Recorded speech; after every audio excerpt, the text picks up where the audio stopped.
Hey, good morning, everybody. Welcome to Grace Church. Thanks so much for being here this morning. My name is Jordan. Would you stand with us if you're in the room, or make your way on into the auditorium if you're still coming in? We're excited to start our day singing together. I was searching so far and wide, so worn down from the things I tried, and nothing came close to you, Lord. Tried my best to make my own way, scared to death running from my shame, but you called me yours all the same. And when you said it's finished, oh Lord, you meant it. And when I said I'm yours, God, I don't regret it. Come on, we sing. I will sing of the goodness you gave me, and I believe, oh, that you washed all of my failure and my shame. Lord, you've given me a new day. Oh,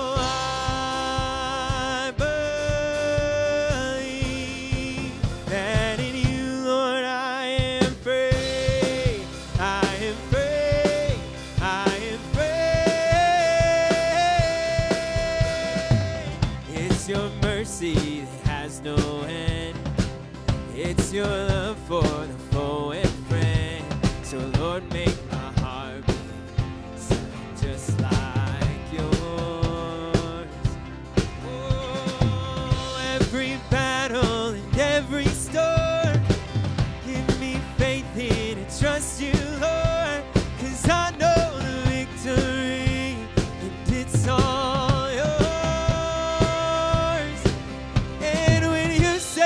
finished. Oh Lord, you meant it. And when I said I'm yours, God, I don't regret it. Oh, I will sing of the goodness you gave me, and I believe, oh,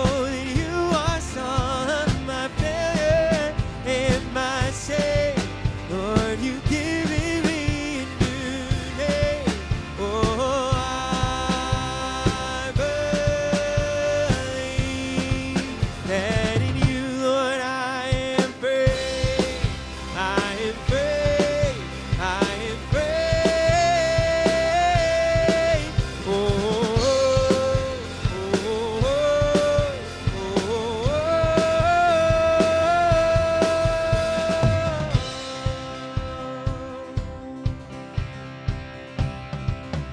sing this together. Your sin made me broken, and death claimed my name. You carried the cross and rose from the grave. Now death is defeated, and you're with me now. So here's all my heart, Lord, I lay it all down. Sin made me broken, and death claimed my name. You carried the cross and rose from the grave. Now death is defeated, and you're with me now, and I'll sing hallelujah. One day I'll be with you, face to face, surrounded by all your amazing grace. Oh, I can't imagine, oh, I can't wait, so I'll sing hallelujah.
Good morning, everyone. You can go ahead and have a seat. Thanks so much for being here this weekend, making grace a part of your weekend. My name's Aaron. I'm one of the pastors here. Would love to just say hello to you this morning, especially if this is your first time or first couple of times here at the campus. We would love to know how you made your way here, hear a little bit of your story. A couple ways you can do that. One, you can have a conversation with me or anyone else that you see here on stage. Let us know that you're here. Right in front of you, you'll also see some cards there. There's a red one that says new here. You can fill that out. And right out these doors to the left is our welcome desk. You can take that there. We have a gift for you. And would love to answer even any questions you have about things that you see here this weekend. Just let us know how we can connect with you. You'll see some other cards there too you can use to communicate with us and let us know what's going on. But we would just love to meet you. Anything that you have to ask for us this weekend, and we would love to connect with you on that. If you're looking for any information about things happening here at the campus, whether that's groups for you and your family, if you're looking for information about events that you've heard about, signups, all of that kind of stuff, you're going to want to check out the weekly. That's going to have the most up-to-date information about everything that we're doing here at the campus, including all the groups and things that we have for kids and adults all the way through. So make sure that you spend some time scrolling through that if you have not seen that, and you'll find a lot that's going on here at the campus. There's pretty much something happening every day, and we'd love for you to be able to know about it, to connect with it, and be a part of it as you even explore to make Grace Church your home. I want to let you know specifically about a couple of things happening this week. So last weekend, we started our series called For the One. Amazing weekend to start that. If you missed it, be sure to catch up on that message so you can kind of catch up with all the things that we're doing here. But a couple of things I want to make sure that you know about that are happening that are connected to that. The first one is our 1,000 hours of prayer starting today. So you heard a little bit about that last week. You've been hearing us talk about it, and there's a way to log those minutes. So maybe if you forgot to put those in to let us know that you're praying, you can join us in praying for all the things that God is doing, but specifically this week praying for what God is doing through our new campus in Stark North. So looking forward to having you be a part of that. Also on Thursday here, on October 30th, we have an all-campus worship night. So we would love to invite you back here to spend some extended time in worship together as we celebrate what God is doing and asking Him to continue to show us opportunity that He's putting in front of us as we make sense of all of that and do things here in the coming weeks. And the last thing I want you to know about is if you're thinking about becoming a part of the Stark North campus, we talked about that a little last week, or you've even decided about that, but you want to learn more about it, I'll be leading some meetings here on November 2nd and 3rd coming up that I would love for you to be a part of. It's a good chance for you to ask any questions that you have about what that's going to be like, hear a little bit about the vision that I have for the campus, and see what the opportunity that He's putting in front of us, that we can go down to reach people. And so we'll tell you all about that, answer any questions that you have if you're making decisions to be a part of the campus. And if you are, also put November 16th on your calendar, because that's going to be kind of when we launch the team that is going to be making that campus. So make sure you're up to date on that and all of these other things going on here this week connected to the series that we're in right now. Again, thanks so much for being here this morning. Why don't you go ahead and stand while we continue to sing together this morning. As we settle into our time together, I just wanted to read this passage of Scripture. Just help us fix our eyes and our hearts on Jesus, to see clearly who our God is, what He's like, what He says to us, what He says about us. It's amazing to remember that wherever we've been this week, whatever our week has held, sometimes there's a lot of stress in our lives. Sometimes it took a lot for us to get in the car and get here this morning. It is true that our Father loves us and cares about us, that He is kind to us, compassionate and gracious through everything that we go through. So just wanted to read this passage. Just thought it helped us to clearly see who our Father is, what He's like. This is from Titus 3. It says, "At one time, we too were foolish, disobedient, and deceived, enslaved by all kinds of passions and pleasures. We lived in malice and envy, being hated and hating one another. But when the kindness and love of God our Savior appeared, He saved us, not because of righteous things we had done, but because of His mercy. He saved us through the washing of rebirth and renewal by the Holy Spirit, whom He poured out on us generously through Jesus Christ, our Savior." So as we sing and remember, as we spend a little bit of time in worship together, let's hold that in our minds. It's who our Father is. It's how He loves us.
you ran out to me. To my surprise, put a robe on my back, a ring on my hand, a crown on my head, and you welcome me in. After all that I've done, didn't know what I'd find, but you ran out to me. To my surprise, put a robe on my back, a ring on my head, a crown on my head, and you welcome me in.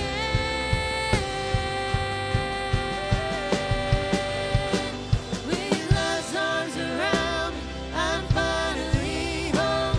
There's no better feeling than being known. Always good and always kind. This is what my Father's like.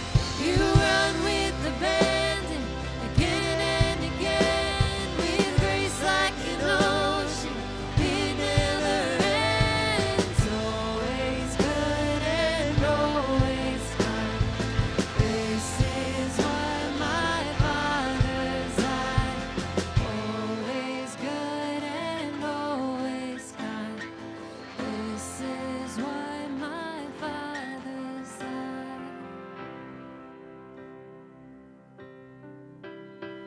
With love's arms around me, I'm finally home. There's no better feeling than being known. Always good and always kind. This is what my Father's like. You run with the band again and again, with grace like an ocean, it never ends. Always good and always kind. This is what my Father's like. Will you guys pray with me this morning? God, I just want to thank you for your love and your mercy that you have for us. God, for how forgiving you are. God, it's just amazing to witness, to feel, to see. God, I pray for our church, that as we continue to move forward and start this new campus, God, I just pray that you continue to be with us, encourage us, guide us to wherever you're calling us, God. God, I thank you for what you've done here just over the past few years.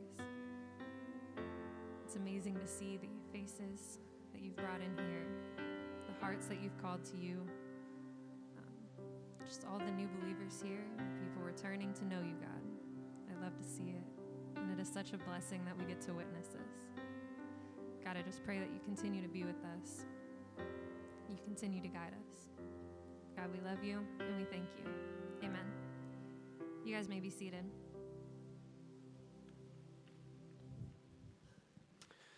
Morning, everybody. Thanks for being here this weekend. My name's Ryan. I'm one of the pastors on staff, and I'd love to meet you. If maybe this is your first time here, maybe stop afterwards and say hi out in the lobby there. And want to tell you, we're jumping into kind of a whole big conversation right now that we're just opened up last weekend. It's called For the One.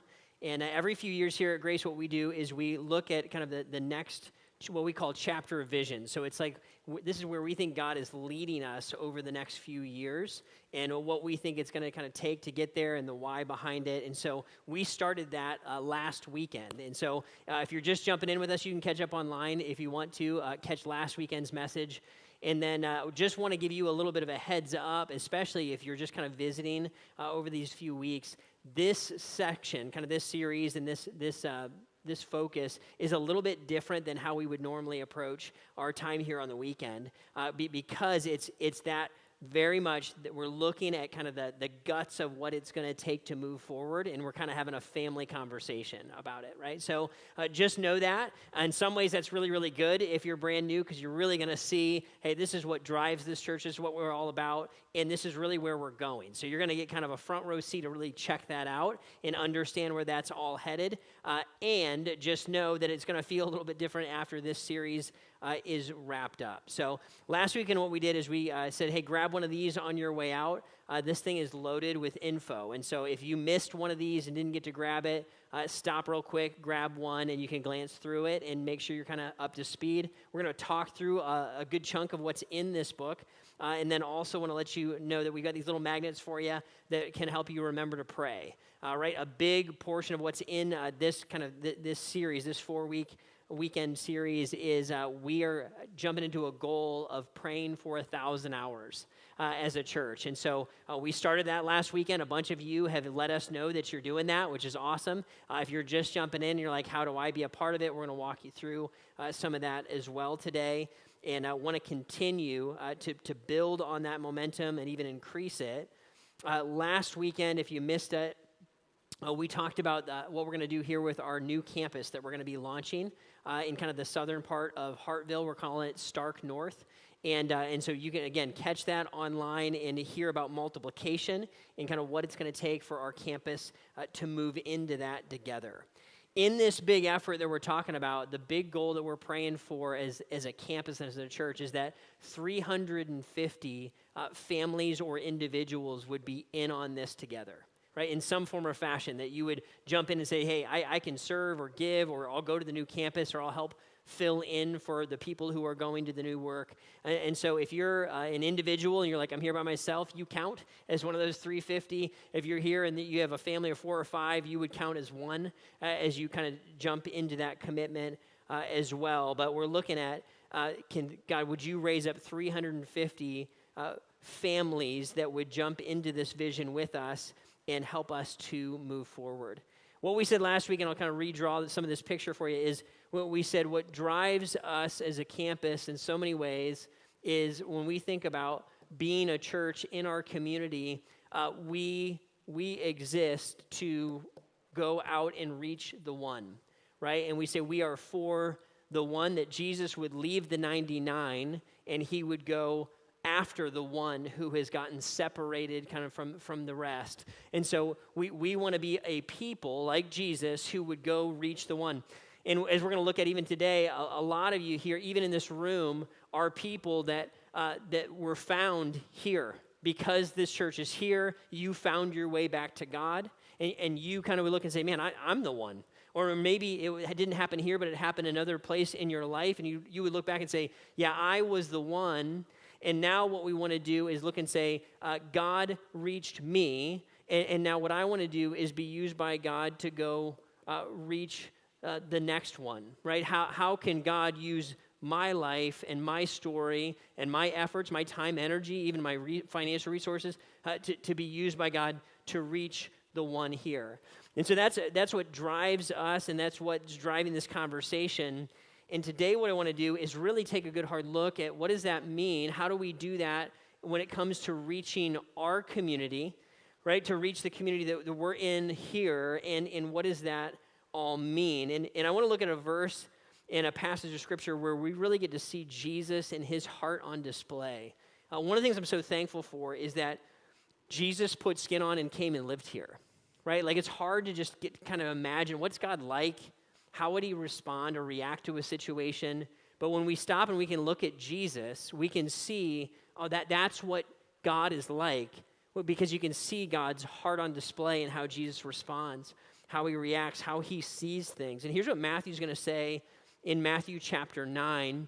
And if you want to look along in the screen here, you can do that. If you want a Bible or you want to use a Bible in service, there's some underneath the chairs there. You can grab that, use it today. And if you don't have a Bible, you can take that one with you. We'd love to just give that to you as a gift today. But here's what Matthew would say as he's kind of reporting on this story. He said, Jesus went through all the towns and villages, teaching in their synagogues, proclaiming the good news of the kingdom and healing every disease and sickness. It says, when he saw the crowds, he had compassion on them because they were harassed and helpless like sheep without a shepherd. Then he said to his disciples, the harvest is plentiful, but the workers are few. Ask the Lord of the harvest, therefore, to send out workers into his harvest field. Loaded passage. So here's what Jesus is doing. Jesus is traveling around. He's not staying put. He's traveling around to these different areas, and he's healing people. He's teaching people. He's going into the synagogue, which would have been like the Jewish kind of equivalent of a church of that day, and he would have taught. And then along the way, he would bump into crowds of people, right? Crowds of people. He would interact with kind of the community, we would think of it. And what's really fascinating is as Jesus would interact with the community, with these crowds of people, it's fascinating to watch how he responds and what his instinct is to respond to that crowd, because these crowds would have had all kinds of problems, right? Just like you and I have all kinds of problems. The passage would say that they were harassed and helpless. And Jesus would have looked at a group of people, and some of them would have made decisions that would have been very offensive to God, certainly. Some of them would have had disease and sickness. Some of them would have been very poor. Some of them would have been dirty. So some of them would be very, very different than Jesus or the people that followed Jesus.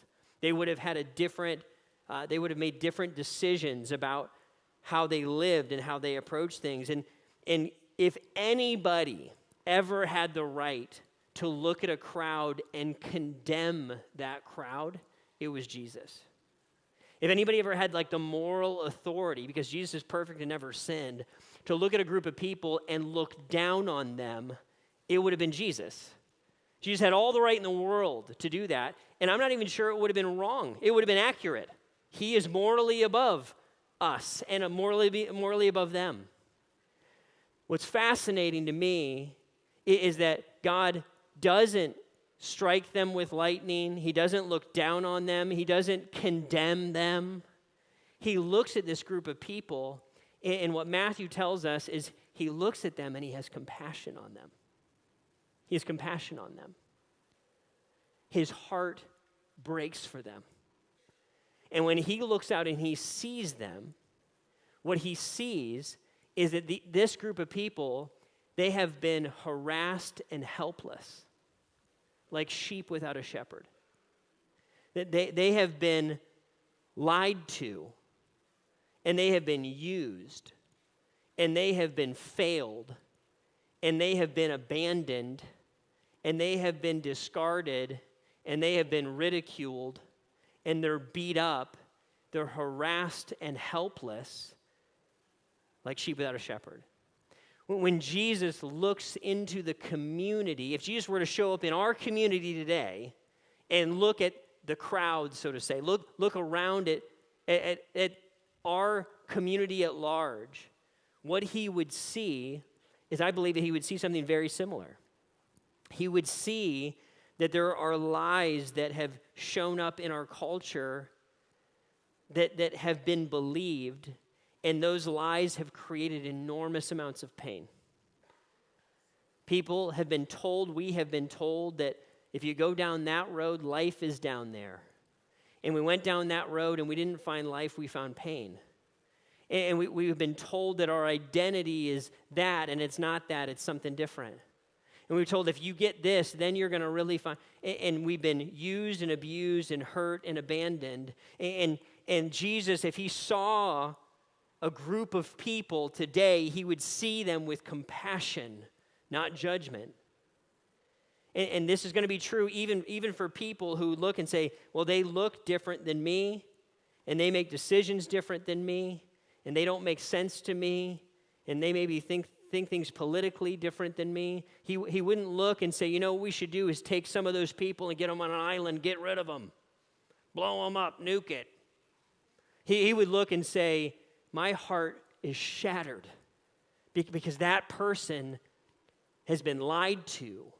And this idea of harass is almost it's almost the idea of tormented. These people have been hurt, and I would leave, right, connect the dots. I would leave the 99 to go get hope and help to that one. That's the idea.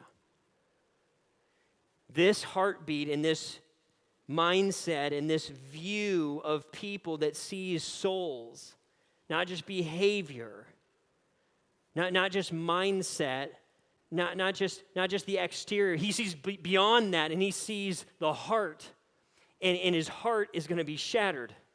He sees the reality of the broken family, and the reality of the person who's trapped in addiction, and the reality of the person that's wandering around on the street that has lost any ability to think that there's purpose for my life. The person who is zombified in entertainment and just tries to live from one little cheap pleasure to the next. No sense of how God could use my life. He would look and say, harassed and helpless. And we would look as a community and say, guys, that's me. I was harassed and helpless, and Jesus came, and he's helping me. And now I want to go to the next person and extend the hope and the love of Christ to them right here in our community. And that's what we want to be about here, right? We want to continue to reach our community with the hope and the love of Christ. We've only been here in this building, this location, right, for 2 years, and already we have seen an enormous response, right, from many of you and beyond that said, hey, God, man, we're so grateful this church is here. We're finding hope. We hear things all the time like, I'm living from one weekend to the next. I need things like this. I need this church. I need to show up in a place where I'm going to be received and loved and welcomed and celebrated and reminded that there's a God who sees me and knows me and loves me and that my life actually matters. Right? We want to continue to reach out to our community here with the hope of Christ. And just like we would have talked last week about Stark North, when we looked at a new community to reach where there's 64,000 people to reach in that community, we want to go towards it. We would look and say, and there's still work to be done here in our Akron East community. Did you know that right here at Akron East, there are 138,000 people that don't have any connection to a gospel-centered church? 138,000 people that don't know that the Son of God came for them, lived for them, died for them, and is offering them hope and life. 138,000 people. All around us. And I would look and say, man, it's incredible that this room is full, and there's many of us have found that truth. Man, I'd celebrate about that. I would weep about that. And I would look and say, and the work is not done. The work is not done, right? Because there are people out here who, if we could just get to them, if we could just find our way to them, if we can make an open road to them, then maybe that they would be open. In fact, that's what Jesus would say is the harvest isn't the problem. The harvest is plentiful. The workers are few. There's all kinds of harvest out here. I'm not sure we're going to be able to fit everybody, right, in this room. What an amazing problem to have. But because so many people are open to the hope and the message of God, the gospel, and I would say especially today. I've been in full-time ministry for 20 years. I'm not sure I've seen a moment like the moment that we're in right now, where there is an openness and there's an eagerness. I would say there's a hunger for truth and there's a hunger for the reality of the gospel in a way that I've never seen before. And some of you, right, you're here today, you've been here for 2 or 3 weeks, and you're like, that's why I'm here. I wanted somebody to tell me the truth. And I thought I might go to church. I thought I might open a Bible and start to look into it. And some of you did that a year ago, and some of you did, and God is changing your life. We want to continue to reach this 138,000 people that are right here in our backyard in a 5-mile radius. And we want to continue to reach the one. People like David and Elizabeth, and you're going to hear here in a second their story. We want to tell you a little about how their lives have changed and how God is moving in their hearts and minds. Why don't we pay attention here to their story as we watch it here on the video.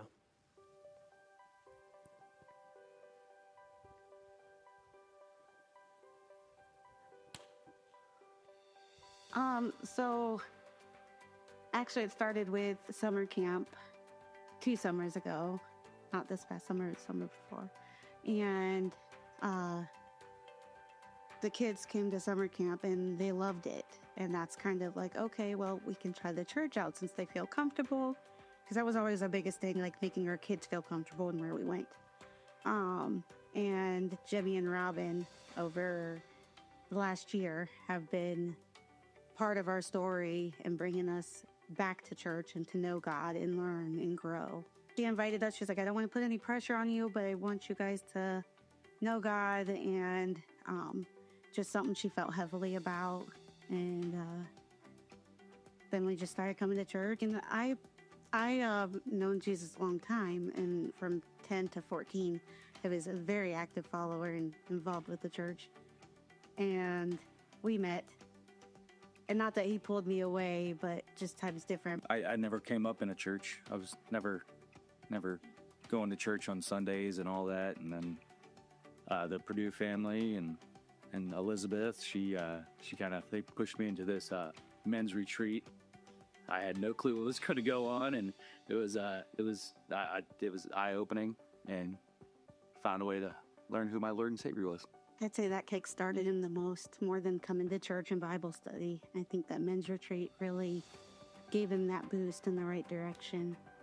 I think Jimmy was a big factor into it. Him being a personal friend before being, I guess you say, introduced to Jesus. It was more comforting, for sure. It's changed a lot. We've had rocky times in our relationship, in our marriage, and coming to the Lord, it definitely brought us closer, brought our family closer. It has helped me on my struggle with a lot of mental health issues, and it's helped me in that. So I think it's helped me to be a better mom, a better wife, just all over a better person. Even my therapist said she's noticed a difference in me since coming to church and finding God. So I just think all around it's given more of a positive change for me in my life. The best way I could say it is he's your father, your brother, your best friend. He's a safety net, and you could always lean on him. And I try to keep all the burden on me and keep all the weight on my shoulders. And I'm trying to learn to, like, it's yours, Lord. Do you will be done. Mm-hmm. I definitely lean more on him when I'm going through my hard times and pray a lot more. And I noticed that I want to get better at praying when I don't need to lean on him as well. But he's always there. He's the only one that's going to be there for us all the time. So the 99 is one that I actually love, because I'm the one that needed sought out and needed pulled back in. He came for me. I was important enough and I mattered enough to make sure that I got to the right spot. We do matter. We do matter. And, even though we mess up, we do try to run away. We always come back, and he will always accept us. To me, God always has a plan and a reason for everything. And I think we were meant to land here for a reason. And the way they bring the community in here, it's amazing. And I went to school, both schools, High School and higher over here. So I think if I had known and had something like this, I would have probably had it as my home and my safety net in those times of need. So it's really great to know that kids around here have that option to come here, and this can be their place to feel safe, talk to God, and have that. Because I think it's very important. This is home. This is our plot of land, and it's having the church right in the center. It's like Dad standing on the front porch, going, "All right, kids, come on, we get in here. Yeah. Quit messing around." Yeah. And calls us home.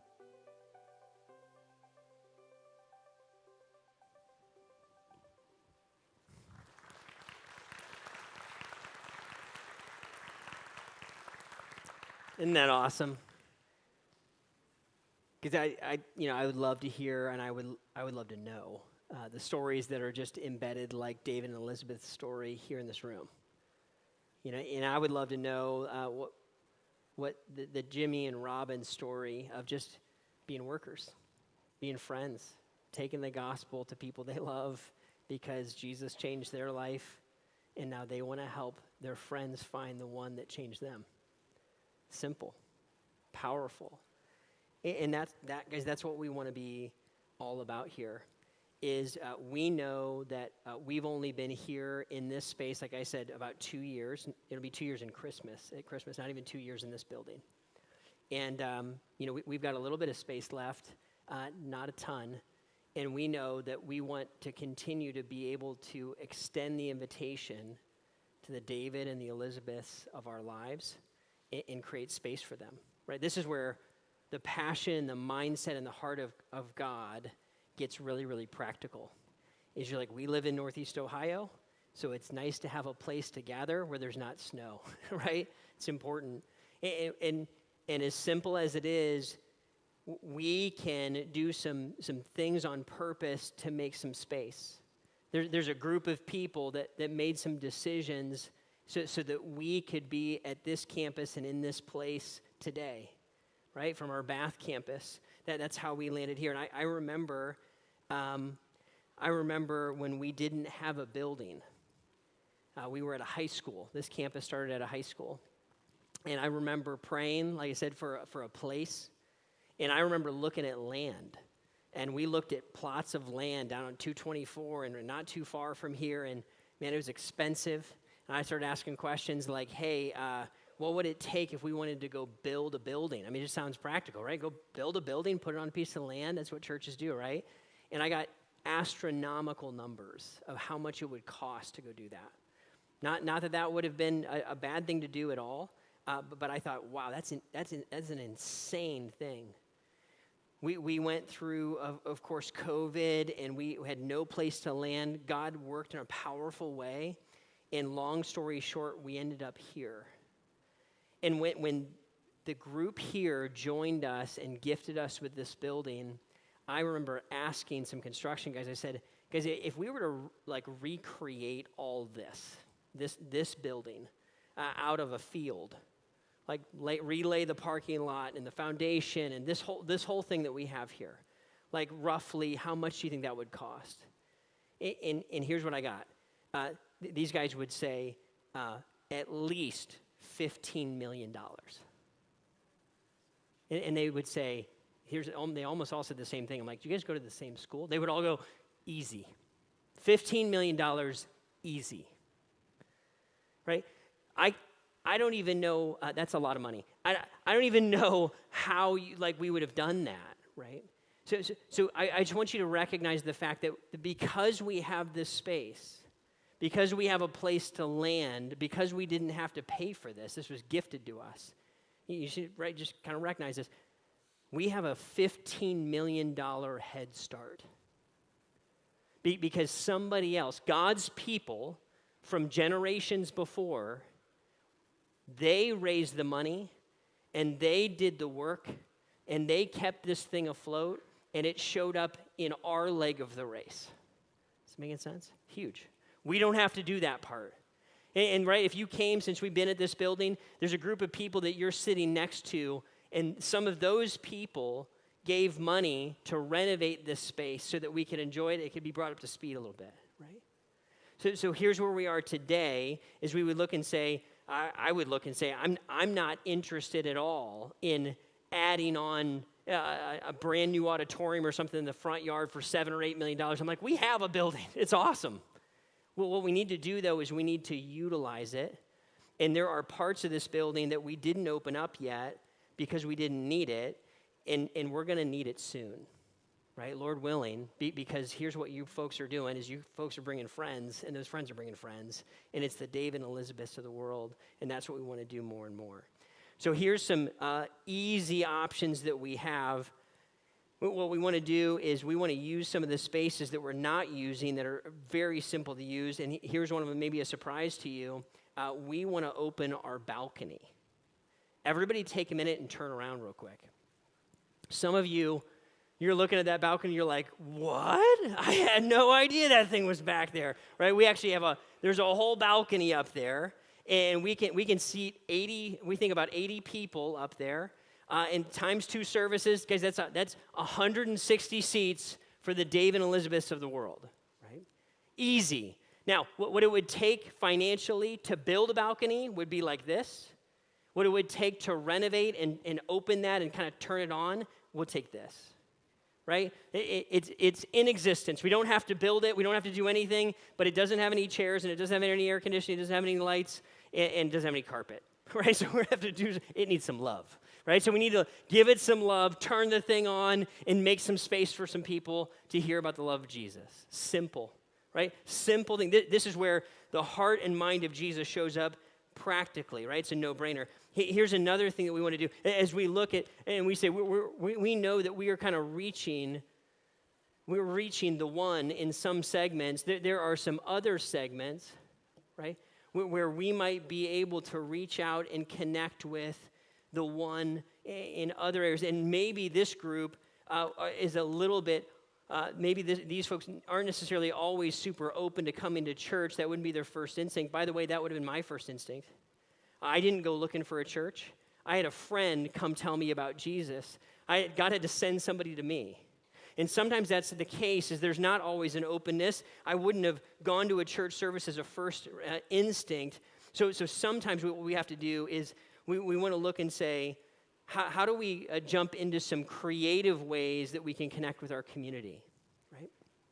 And you might not know this about our building, but underneath our feet here, there's an entire basement underneath us, okay? It's massive. It's huge. It's a little creepy, okay? But it's massive, right? I remember when I walked through this building for the first time, and I was like, what are we going to do with this space? It is humongous. It's like way too big for storage, but it's too creepy to invite the public into, right? So I'm like, what are we going to do with it? How's this thing going to work? All right, it's like a creepy murder basement. I don't know. So you're like, so we got to do something with it, and it would take an enormous amount of money to make it like ready for the weekend. And so we prayed and we brainstormed, and we thought about it, and we said, what if we did this, okay? We said, what if we turn this space that is huge and kind of incredible and would cost an enormous amount of money to build? It's already there. What if we, instead of thinking of it as a weekend space, like another auditorium or a lobby, what if we changed the way we thought of it, and we thought of it as a fitness center? Okay, what if we thought of it as a fitness center? Almost like a CrossFit gym. Doesn't matter if it's CrossFit or not, but imagine that in your head. The expectations for that space and the usability of it goes through the roof. And so we said, let's try it. And so we got some stuff. We got some fitness equipment, and we cleaned it out. It was like, right, need a lot of love. And so we gutted it, put some fitness equipment down there, and some guys gathered up in the morning, and it was awesome. We did it like 10-minute, 15-minute devotional, worked out together, sweat together. Before you know it, people are sharing prayer requests and crying. It was a great, amazing. Right? I'm still getting texts. I was in the group. I didn't lead it. I just was part of it. I'm still getting texts. I'm like, can I turn this thing off? Right? It's like, you guys are super tight. I love it.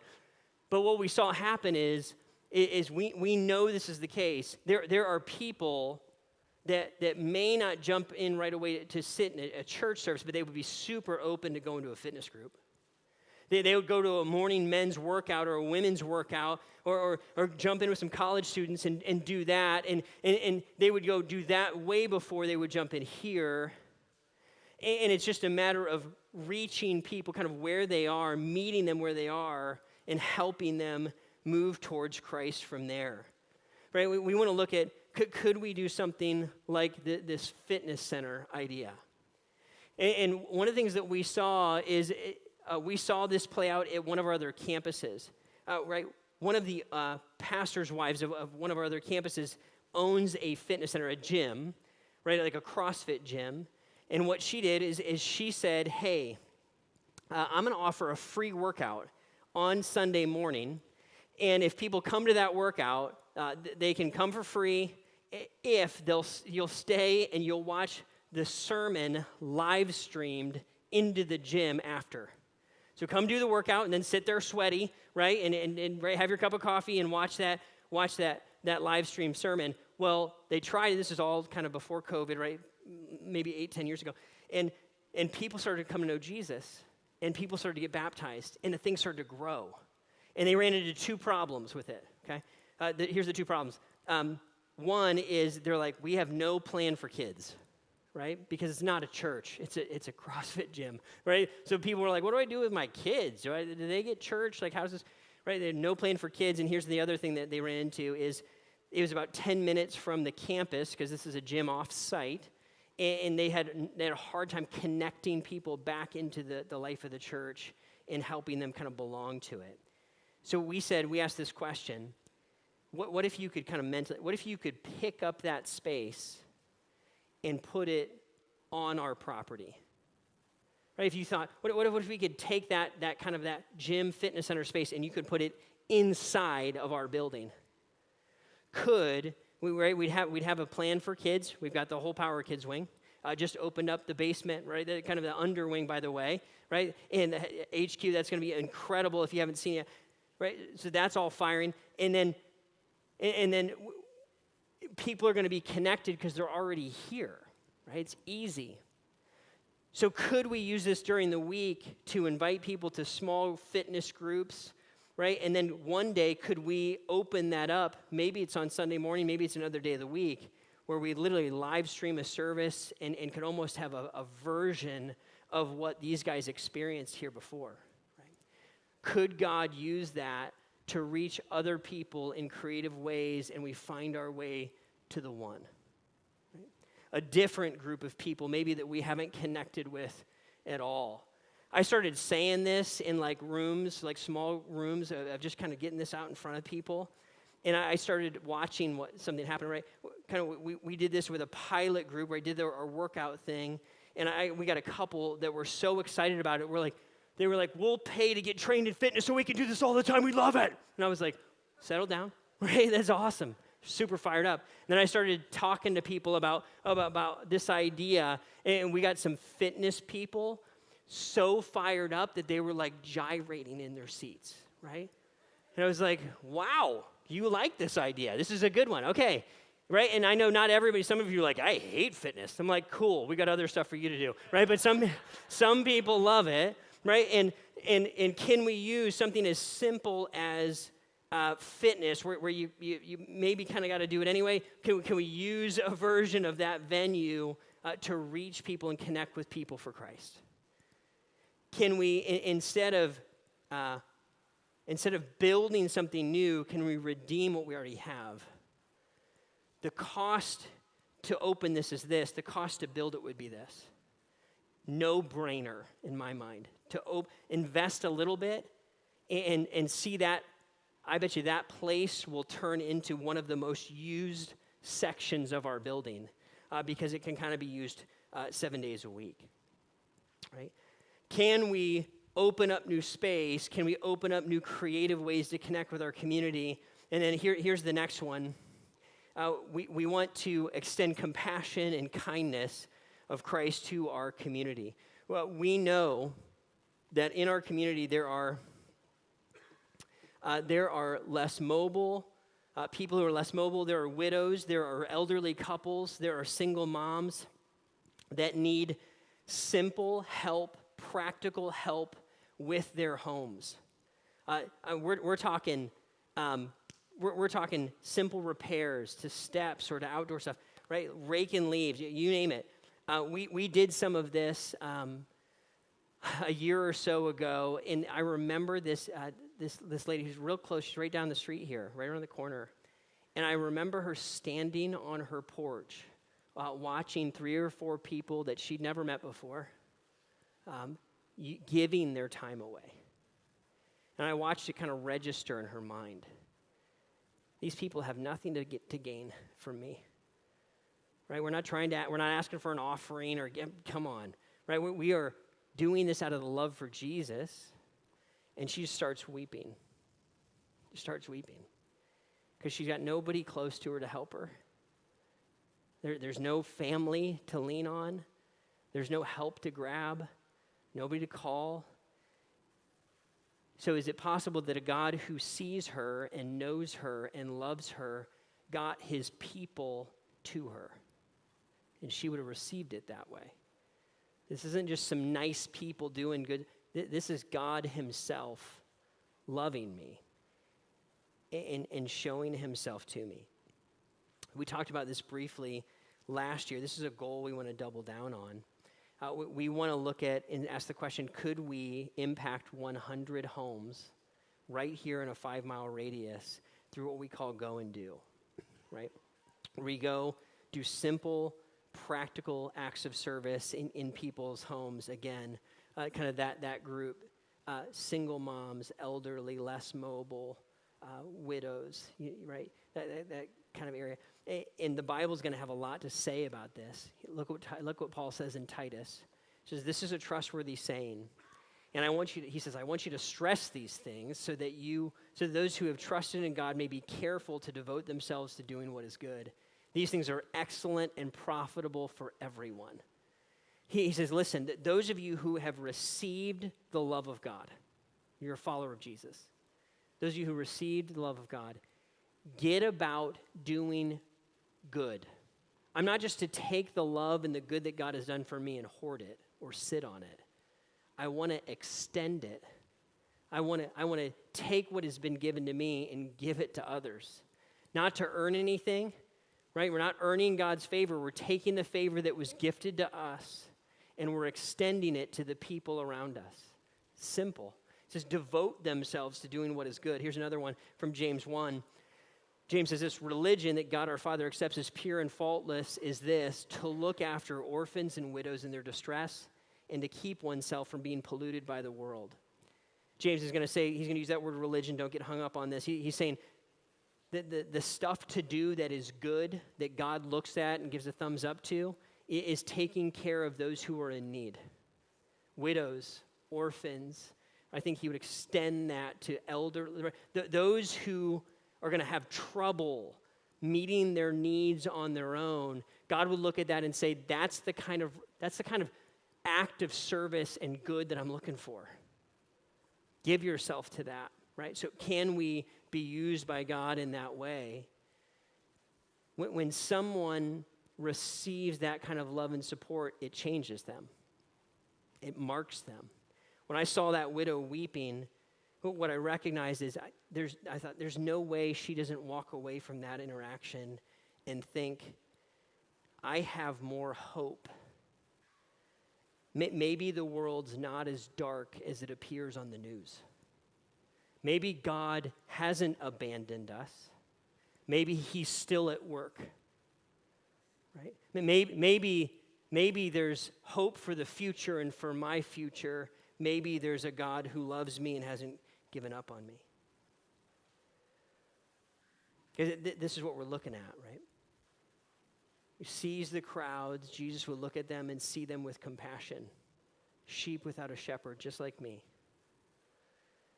And rather than judging or condemning or discarding, he's going to move towards us. He's going to love us. And he would look at his people and say, I want to love this community, catch this, through you. God has chosen to love people, and this is beautiful, is he's chosen to do that through you and me, which is a joy and a privilege. One of the things that we saw here in Matthew 9 that we just looked at, that passage, Jesus would say, the harvest is plentiful, but the workers are few. Okay? And then he says to do something that at first glance just does not make that much sense. What he says to do is he says, hey, there's all these needs, there's all this harvest to take in. The thing to do, what I want you to do is I want you to ask. I want you to ask the Lord of the harvest to send out workers. I want you to pray. I want you to pray. Guys, this 1,000 hours of prayer thing, here's the thing. What I'm asking you to do is I'm asking you to go big on this 1,000 hours of prayer thing. Would you go big and would you ask the Lord of the harvest to send workers out into his harvest field. And a couple things here. Guys, listen, I know we're all busy, and I know we all have problems of our own. And somehow, I've got to get past me a little bit, and I've got to see that there are people out here in this community where God has chosen to plant us, and I don't always know why he does what he does, but he's put us here. And they are trapped without hope. There's no one helping them. They're lost in addiction. They're living out what they know. They're not running towards truth.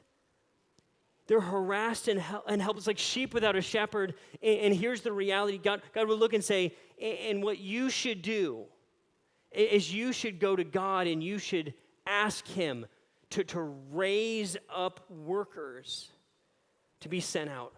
Workers like Jimmy and Robin. Not superheroes. We're not talking about we're talking about normal people, workers. People that will look and say, man, I don't know everything, but I know that Jesus changed my life. And I see you and I know you, and people that will hear a story and show up in somebody's world. Will you look and say, I'm going to jump into this 1,000 hours thing? A bunch of you have already done this. A bunch of you are doing it. We got a lot of reports of people 2 minutes, 5 minutes, 8 minutes, right? Can we as a church look and say, we together, I want to look back and be able to say, we sought the Lord together. That's what he told us to do. And listen, some of you're going to say, Ryan, I don't feel comfortable, man. I don't feel comfortable praying. I don't know how to pray. I don't know what to do. It scares me. Some of you are brand new followers of Jesus. You've never prayed out loud. You think about maybe going to a prayer event, like, right, we have some options here. And you would look and say, I'm intimidated by that. Listen. You can use the next 2 weeks. You could use the next 2 weeks and rip the Band-Aid. And what if you did that? What if you said, you know what, I'm gonna go outside of my comfort zone. I'm gonna stretch myself in the next 2 weeks, and I'm gonna learn how to pray out loud.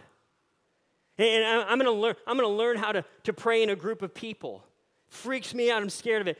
What if you learn how to do that? And what if for the rest of your life you knew how to do that because you learned it in these 2 weeks? Rather than being stuck or hiding behind, I don't know, you said, you know what, I'm scared of it, and I would look at you and say, good, move towards it. I'm uncomfortable, I'm not comfortable with that. I don't care. What does that have to do with anything? Move towards the discomfort. Stretch. Ryan, I'm kind of busy. Push it. I will meet you at these times we just looked at. Right? I'll meet you there. I'll be there at 6 tomorrow. I hope there's not enough room in the space that we have we set aside. I hope we have to change rooms. 6 to 7, right? We'll pray together. I'll meet you in the morning. I don't care if you're praying in couples or in small groups, or ask the Lord of the harvest. Why? Here's why I have to do it. I need to ask the Lord to break my heart and give me a level of agony for the brokenness of this community. Because it's so easy to be consumed in my own little problems. And there are problems, there are people out here that are lost. There are different kinds of problems. They're disconnected from the hope of God. They're lost in their own addiction. They're lost in God, would you break my heart for what breaks yours? Would you cause me to have an agony for the things that cause you agony? For those of you who have parents, those of you who are parents, you should all have parents, right? For those of you who are parents, when one of your kids is struggling, what does it do to you? It wrecks you. It wrecks you. When I adopt the heart of God, I get wrecked for his kids. You see it?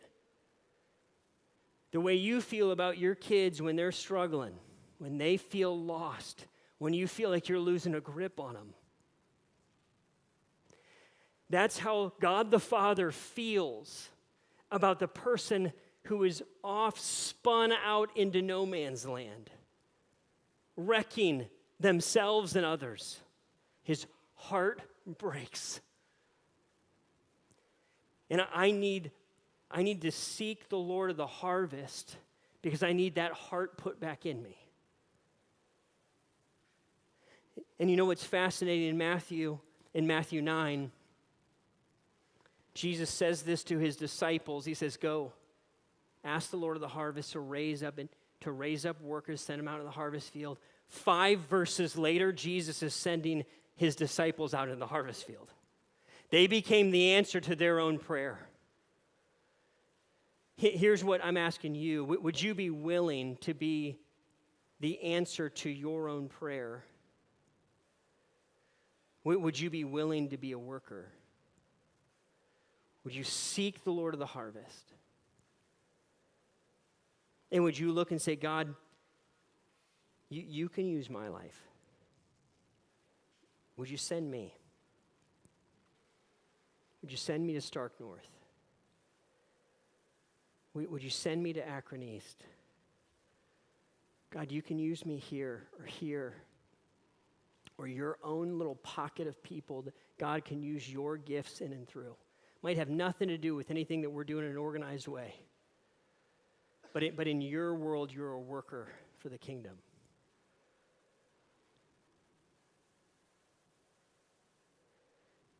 Here's what we're looking at.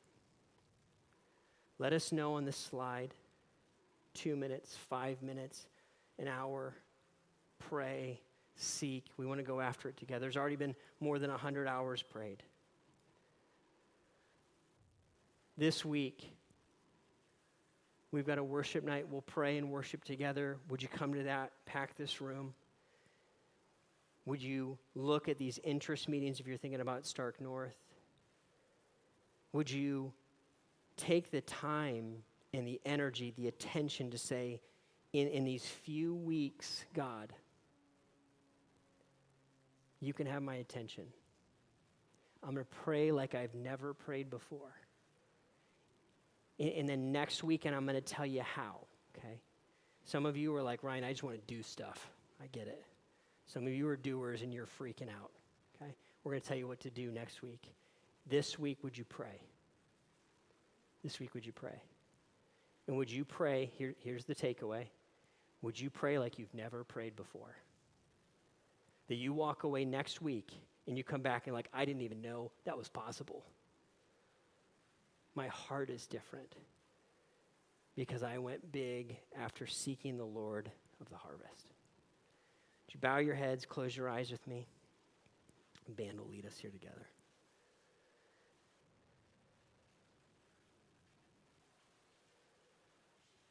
God, you are a God who looks past and through our brokenness and our shame and our sin, Lord.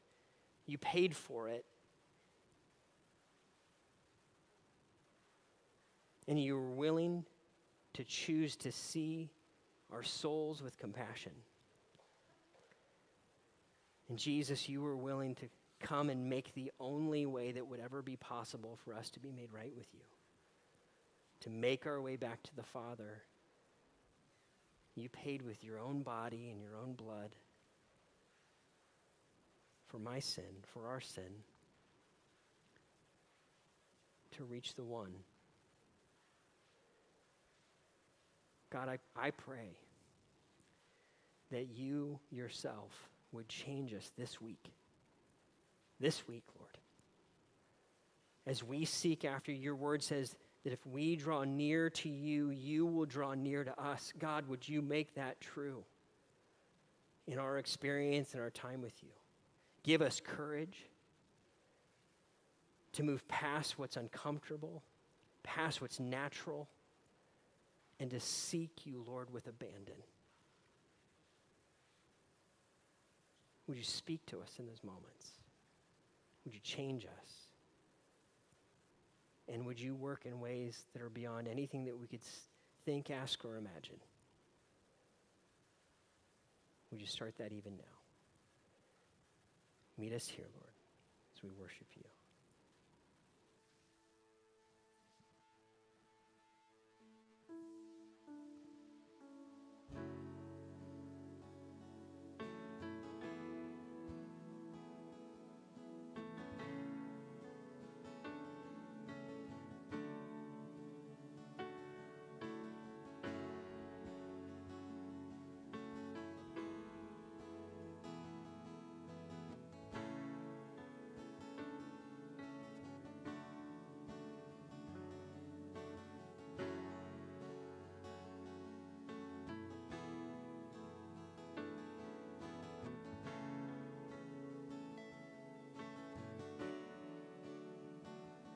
Why should I worry what tomorrow brings and place my hope in temporary things?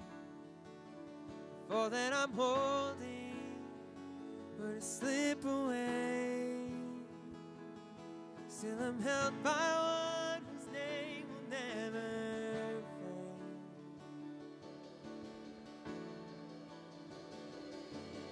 if all I have is Jesus, I have all I need. If all I have is Jesus, I have everything.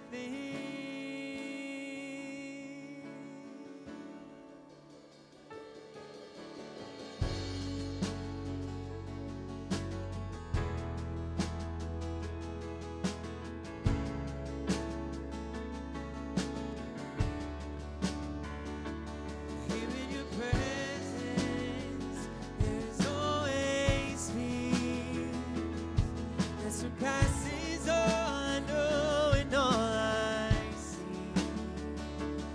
You are my treasure, worth more to me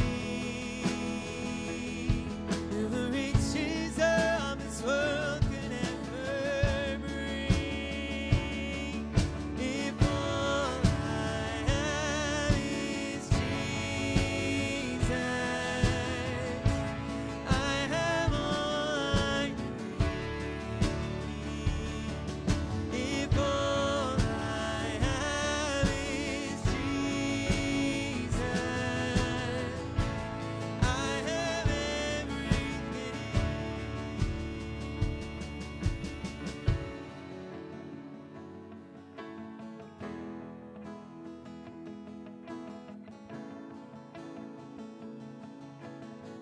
This is our prayer together. There's nothing else, no better thing. You're all I want, you're all I need. There's nothing else, no better thing. You're all I want, you're all I need. There's nothing else, Lord, no better thing.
Amen. That's our prayer. That's what we want to take with us into this week. If we have Jesus, we have everything we need. Love you guys. Thanks for being here. Hope to see you at some of these events this week. Have a good one.